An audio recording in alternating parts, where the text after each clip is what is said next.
आज हम यूरोप के ऐसे मुल्क की हिस्ट्री खोलने जा रहे हैं जिसे दुनिया का सबसे छोटा और सबसे ज्यादा अमीर तरीन लग्जरी मुल्क माना जाता है। ये इतना छोटा है कि अगर आप पैदल घूमने निकलेंगे तो सिर्फ 2 घंटों में पूरा मुल्क देख सकते हैं। लेकिन छोटा होने के बावजूद ये जगह दुनिया भर में अयाशी, लग्जरी और शानो शौकत बड़ी जिंदगी के लिए मशहूर है। ये है मोनाको, एक ऐसा मुल्क जहाँ के नजारे, जिंदगी का मयार और दौलत की चमक दमक सबको हैरान कर देती है। आप सोच रहे होंगे कि आखिर यहाँ की जिंदगी इतनी लग्जरी क्यों है, क्यों ये दुनिया के अयाश और अमीर तरीन लोगों का पसंदीदा ठिकाना है, कैसे ये दुनिया की दौलतमंद कंट्री बनी, इसकी तारीख क्या है, यहाँ कौन सी जॉब्स अवेलेबल हैं, और सबसे बढ़कर अगर कोई यहाँ रहना चाहता है तो यहाँ की नेशनैलिटी कैसे मिल सकती है। ये सब कुछ हम आपको बताएंगे आज की इस दिलचस्प वीडियो में। देखो हिस्ट्री में एक बार फिर खुशामदीद। तो आइए निकलते हैं मोनाको के एक शानदार और पुरकशिश सफर पर। इस मुल्क का ऑफिशियल नाम है प्रिंसिपैलिटी ऑफ मोनाको। ये वेटिकन सिटी के बाद दुनिया का सबसे छोटा मुल्क है। मगर दिलचस्प बात यह है कि इतना छोटा होने के बावजूद ये मुल्क दुनिया के सबसे अमीर ममालिक में शुमार होता है। इस छोटे से मुल्क की सबसे हैरानकुन बात यह है, यहाँ के ज्यादातर लोग आम नहीं बल्कि इंतहाई अमीर तरीन और लग्जरी लाइफ गुजारने वाले लोग हैं। यूँ कहा जाता है कि मोनाको में रहने वाला तकरीबन हर तीसरा शख्स करोड़पति है और दुनिया के बड़े बड़े अरबपति यहाँ अपने महल और याट रखते हैं। ये मुल्क सिर्फ 2 मुरब्बा किलोमीटर के रकबे पर फैला हुआ है। जी हाँ, इतना छोटा कि अगर आप पैदल चाहें तो महज 2 घंटों में पूरा मुल्क घूम सकते हैं। आबादी की बात करें तो यहाँ तकरीबन 40,000 लोग बसते हैं। लेकिन छोटा होने के बावजूद ये दुनिया के महंगे तरीन मुल्कों में भी शुमार होता है। यहाँ रिहाइश इख्तियार करना आसान नहीं, इसलिए कई लोग रोजाना कार या ट्रेन के जरिए फ्रांस के शहरों में से आते हैं और काम के बाद वापस चले जाते हैं। मोनाको का जमीनी बॉर्डर सिर्फ फ्रांस से लगता है, जबकि इसका दूसरा किनारा मेडिटेरियन सी के पानियों से घिरा हुआ है। साहली खूबसूरती इसकी शान में इजाफा करती है। दुनिया भर से लोग मोनाको का रुख सिर्फ अयाशी के लिए करते हैं। यहाँ की सड़कों पर आपको हर कदम पर दुनिया की महंगी तरीन लग्जरी गाड़ियां नजर आएंगी और सालों पर खड़ी अरबों रुपए की याट मोनाको की शान बढ़ाती है। इस छोटे से मुल्क की मुआशरत का अंदाजा लगाएं तो ये जानकर आपको हैरत होगी कि इसका जीडीपी तकरीबन 9 अरब अमरीकी डॉलर है, जबकि यहाँ के लोगों की फी का आमदनी तकरीबन 1,90,000 से 2 लाख डॉलर सालाना है, जो पाकिस्तानी रुपयों में लगभग 6 से 7 करोड़ रुपए बनते हैं। यही वजह है कि मोनाको को दुनिया का सबसे अमीर मुल्क कहा जाता है। अब सवाल यह है कि आखिर ये छोटा सा मुल्क इतना अमीर कैसे है। इस कंट्री की आमदनी का सबसे बड़ा जरिया गेमिंग और गैम्बलिंग है। दुनिया भर के करप्ट पॉलिटिशियन और मनी लॉन्ड्रिंग करने वाले इस कंट्री में अपना पैसा लाते हैं और जुआ खेलते हैं। इसके बाद इनको एक रसीद दे दी जाती है कि ये पैसा इन्होंने जुए में जीता है, जिसकी वजह से तमाम ब्लैक मनी वाइट हो जाती है। लेकिन यही सब कुछ नहीं, मोनाको की मुआशरत पर टूरिज्म, लग्जरी रियल एस्टेट और इन्वेस्टमेंट बैंकिंग का भी बहुत बड़ा असर है। इसके बारे में मैं आपको आगे बताता हूँ। मोनाको की कामयाबी की दूसरी सबसे बड़ी वजह इसका टैक्स फ्री सिस्टम है। जी हाँ, यहाँ के शहरियों पर कोई इनकम टैक्स नहीं लगता और यही वो कशिश है जिसकी वजह से दुनिया भर के अमीर तरीन लोग अपना पैसा लेकर इस छोटे से मुल्क में आ बसे हैं। लेकिन इस छोटे से मुल्क को इतना अमीर और लग्जरी बनाने में सबसे बड़ा हाथ एक कसिनो का है, जिसका नाम है मोंटी कार्लो कसिनो। ये शानदार कसिनो पहली बार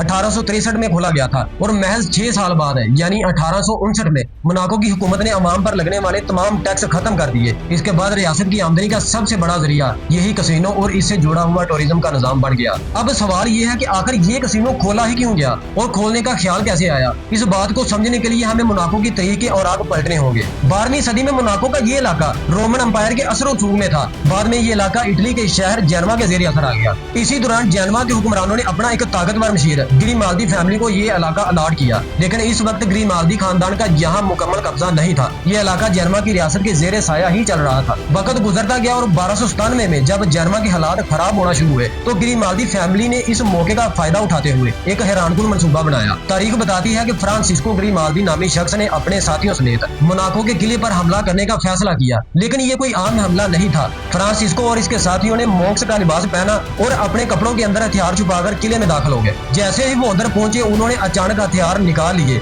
और यूं एक ही रात में ग्रिमाल्दी फैमिली ने किले पर कब्जा कर लिया। यही वो लम्हा था जब तारीख ने करवट ली और यूं शुरू हुआ मोनाको पर ग्रिमाल्दी खानदान की हुक्मरानी का सफर। इसके बाद ग्रिमाल्दी फैमिली ने सदियों तक अपनी हुक्मरानी को कायम रखने के लिए जिद्दोजहद की। 14वीं सदी के बाद ये इलाका कई बार मुख्तलिफ ताकतों के हाथों में आया। लेकिन फिर 1419 में ग्रिमाल्दी खानदान ने एक तारीखी फैसला किया कि जंग की बजाय ये इलाका खरीद लिया जाए। कुछ शराइत के तहत ये इलाका जेनवा और इसके इत्तेहादियों से खरीद लिया गया और यूं ग्रिमाल्दी फैमिली का मुकम्मल कब्जा मजबूत हो गया। लेकिन कहानी यहाँ खत्म नहीं हुई। 1793 में जब फ्रांस में इनकलाब आया तो इनकलाब की लहर मोनाको तक जा पहुंची और फ्रांस ने इस छोटे से इलाके को अपने कब्जे में ले लिया। कई दहाइयों तक ग्रिमाल्दी खानदान बेबस रहा। आखिरकार 1861 में एक नया मुआहदा हुआ जिसके तहत मोनाको को फ्रांस से मुकम्मल आजादी मिल गई। लेकिन आजादी की कीमत बहुत भारी थी। ग्रिमाल्दी खानदान को अपने 2 अहम इलाके मेंटोन और रोकबोर्न फ्रांस के हवाले करने पड़े। ये वो इलाके थे जहाँ से मोनाको की मुआशत को सबसे ज्यादा आमदनी होती थी। आजादी तो मिल गई लेकिन मुल्क की मुआशत तबाह हो चुकी थी। छोटे से मुल्क मोनाको की इकानमी एकदम डाउन हो गई। ऐसे वक्त में मोनाको के हुक्मरान प्रिंस चार्ल्स ने एक बड़ा फैसला किया। इसने कहा कि क्यों ना इस मुल्क में वो सब कुछ अलाउ किया जाए जो दुनिया में कहीं और ना मिले, जिसमें दुनिया के अमीर तरीन लोग यहाँ का रुख खुद ब खुद करें। इस सोच के तहत यहाँ कायम किया गया मोंटी कार्लो कैसीनो और साथ ही पूरे मुल्क को टैक्स फ्री करार दे दिया गया। यही वो मोड़ था जिसने हमेशा के लिए मोनाको की तकदीर बदल दी। जैसे ही मोंटी कार्लो कैसीनो के दरवाजे खुले,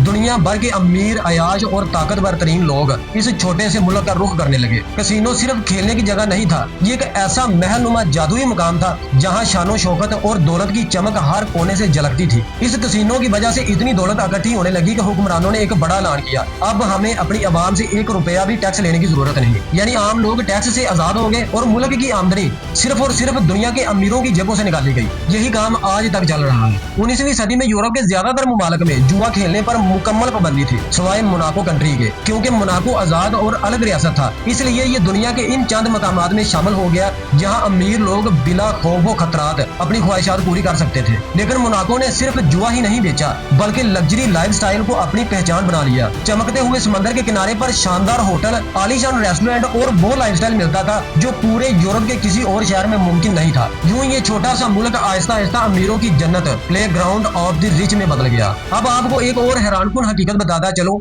ये वही मुल्क है जिसने दुनिया भर में जुए को आम कर दिया। लेकिन आज भी एक कानून है कि इस मुल्क के अपने शहरी कसीनों के अंदर कदम तक नहीं रख सकते। यानी वो दौलत जो बाहर के अमीरों की जेब से निकलती है, वही दौलत मोनाको की आवाम को बादशाहों जैसी जिंदगी देती है। आपने जेम्स बॉन्ड की मशहूर फिल्म कैसीनो रॉयल तो देखी होगी, वो भी इसी शानदार मुकाम पर फिल्माई गई थी, मोंटी कार्लो कैसीनो। ये बात सुनकर आप दंग रह जाएंगे कि इस मुल्क में बेरोजगारी की शरह सिर्फ 2% है। यानी यहाँ कोई गरीब नहीं मिलता, हर शख्स या तो करोड़पति है या फिर अरबपति। अब आते हैं इसकी सबसे बड़ी शान पर, रियल एस्टेट। दुनिया का सबसे महंगा रियल एस्टेट इस छोटे से मुल्क में है। 3 मुरब्बा फीट जमीन की कीमत तकरीबन $58,000 है, जो पाकिस्तानी 1,62,00,000 रुपए बनते हैं। जरा सोचिए, अगर आप सिर्फ 1100 मुरब्बा फीट का एक प्लाट लेना चाहें तो इसकी कीमत पाकिस्तानी 6 अरब रुपए से भी ज्यादा होगी। यानी यहाँ जमीन पर कदम रखना भी दौलतमंदों के बस की बात है। यहाँ की करेंसी यूरो है, जो पाकिस्तानी तकरीबन 307 रुपए और इंडियन 92 रुपए के बराबर है। और दुनिया का सबसे महंगा पेंट हाउस भी यहाँ पर मौजूद है। ये शानदार पेंट हाउस ओडियन टावर में बनाया गया है और इसकी कीमत तकरीबन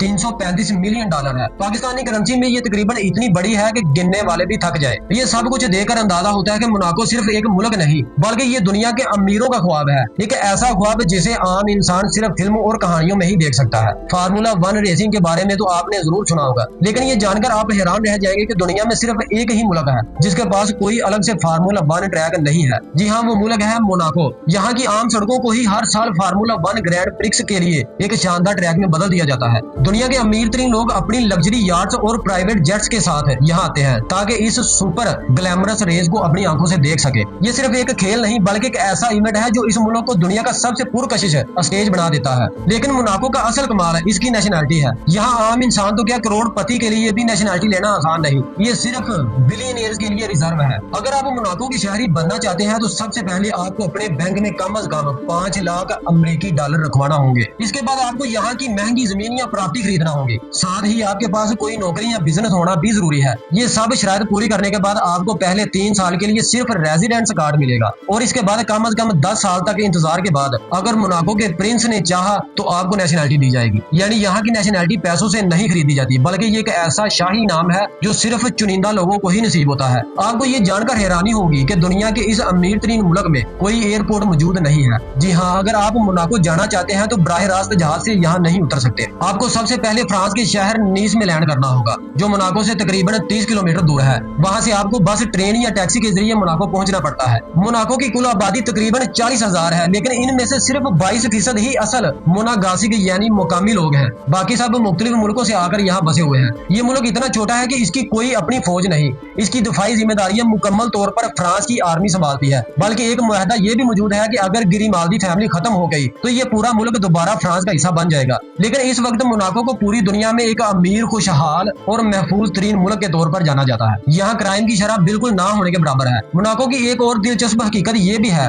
सिंगापुर की तरह एक सिटी स्टेट है, यानी इसका कोई अलग दारुल हुकूमत नहीं, बल्कि एक ही सिटी पूरा मोनाको कंट्री है और यही इसका कैपिटल भी है। अब मजहब की बात करें तो आपको ये जानकर हैरानी होगी कि इस अमीर तरीन मुल्क में आपको एक भी मस्जिद नजर नहीं आएगी। पूरे मुल्क में सिर्फ 280 मुसलमान रहते हैं, जबकि 80% तादाद कैथोलिक है। जबानों की तरफ आए तो यहाँ सबसे ज्यादा अतालवी, फ्रांसीसी और अंग्रेजी जबान बोली जाती है, लेकिन इस मुल्क की ऑफिशियल जबान मोनागासी जो आज बहुत कम लोग बोलते हैं, और इसकी जबान को जिंदा रखने के लिए हुकूमत ने फैसला किया कि अब इसे बच्चों को स्कूलों में पढ़ाया जाए। एक दिलचस्प हकीकत ये भी है कि मोनाको यूरोपियन यूनियन का रुकन तो है, लेकिन ये शेंजन कंट्री में शामिल नहीं है। सकाफती लिहाज से भी ये छोटा सा मुल्क दुनिया के लिए एक बड़ा अट्रैक्शन सेंटर है। आपको ये तो पता चल गया है कि पूरे मुल्क में सिर्फ 40,000 लोग रहते हैं, लेकिन हैरानी की बात यह है कि यहाँ हर साल 90 लाख से ज्यादा टूरिस्ट आते हैं, क्योंकि यहाँ अयाशी और लग्जरी लाइफ के वो सब सामान मौजूद हैं जो दुनिया के अमीर तरीन लोग चाहते हैं। सबसे पहले आता है मशहूर जमाना मोंटी कार्लो कैसीनो, फिर दुनिया में शोहरत रखने वाला फार्मूला 1 ग्रैंड प्रिक्स, जिसे देखने के लिए लाखों लोग यहाँ आते हैं। इसी तरह हर साल यहाँ यार्ड शो मुनक्कद किया जाता है, जहाँ दुनिया के सबसे लग्जरी और महंगे यार्ड नुमाइश के लिए पेश किए जाते हैं। ये शो आमतौर पर सितंबर में होता है और दुनिया भर के अमीर तरीन लोग इसे देखने के लिए यहाँ आते हैं। और अगर आप मोनाको की तारीख और शानो शौकत देखना चाहते हैं तो आपको प्रिंस पैलेस ऑफ मोनाको जरूर विजिट करना चाहिए, जो अंदर से इतना लग्जरी और शानदार है कि देखने वाला दंग रह जाए। जो लोग बीचेस को पसंद करते हैं, इनके लिए मोनाको में साफ सुथरी और शानदार प्राइवेट बीचेस भी मौजूद है, लेकिन इसके साथ ये बात भी हकीकत है कि यहाँ फाजी अरूज पर है, क्योंकि यहाँ जिस्म फरोशी कानूनी तौर पर अलाउ है। टूरिस्ट यहाँ आकर सिर्फ लग्जरी लाइफ ही नहीं देखते, बल्कि पुरसुकून और कुदरती माहौल के लिए मशहूर जापान गार्डन का विजिट भी जरूर करते हैं, जहाँ बैठकर आपको लगेगा कि जैसे शोर शराबे से दूर एक नई दुनिया में आ गए हैं। और तालीम के मामले में भी ये कंट्री पीछे नहीं है। यहाँ लिटरेसी रेट 100% के करीब है, मतलब तकरीबन हर शहरी पढ़ा लिखा है। पूरे मुल्क में सिर्फ एक ही यूनिवर्सिटी है, जिसे कहते हैं इंटरनेशनल यूनिवर्सिटी ऑफ मोनाको। यहाँ अगर आप BBA करना चाहते हैं तो आपको तकरीबन 37,000 से 45,000 यूरो देना पड़ेंगे, और ये सिर्फ 3 साल की फीस है। इस यूनिवर्सिटी में दुनिया का एक मुनफरिद कोर्स भी करवाया जाता है, जिसे कहते हैं लग्जरी मैनेजमेंट कोर्स, और इसकी सालाना फीस 23,000 से 25,000 यूरो है। अगर आप बात करें यहाँ के रहन सहन की, तो मोनाको में रहने का खर्चा ही आपको 6,000 से 8,000 यूरो माहाना देना पड़ेगा, जो पाकिस्तानी रुपयों में तकरीबन 20 लाख रुपए बनता है। और इस कीमत में आपको सिर्फ एक कमरा मिलता है और बाकी खाने का खर्चा अलग। अगर बात की जाए इस कंट्री के वीजा की, तो मोनाको जाने के लिए आपको अलग वीजा लेने की जरूरत नहीं, बल्कि आपको फ्रांस का वीजा ही लेना होगा, क्योंकि पाकिस्तान में मोनाको की कोई एम्बेसी मौजूद नहीं है। लिहाजा आपको फ्रांस की एम्बेसी में ही अप्लाई करना पड़ेगा। जहाँ तक जॉब्स का ताल्लुक है, तो मोनाको में सबसे ज्यादा मौके अकाउंटेंट्स, होटल मैनेजमेंट और IT प्रोफेशनल्स के लिए है। ये थी आज ये एक छोटी सी कंट्री की बड़ी कहानी। दुनिया का ये नन्हा सा मुल्क जहाँ खुशहाली, लग्जरी और ताकत एक दूसरे के साथ जुड़ी हुई है। आपको हमारी ये वीडियो कैसी लगी? अपनी राय हमें कमेंट में जरूर बताइएगा, और नए आने वाले दोस्तों से गुजारिश है कि हमारे चैनल को सब्सक्राइब जरूर करें, वीडियो को लाइक करें, ताकि ऐसी मजीद इन्फॉर्मेटिव कहानियां आप तक पहुंचती रहे। अगली वीडियो तक के लिए अल्लाह हाफिज।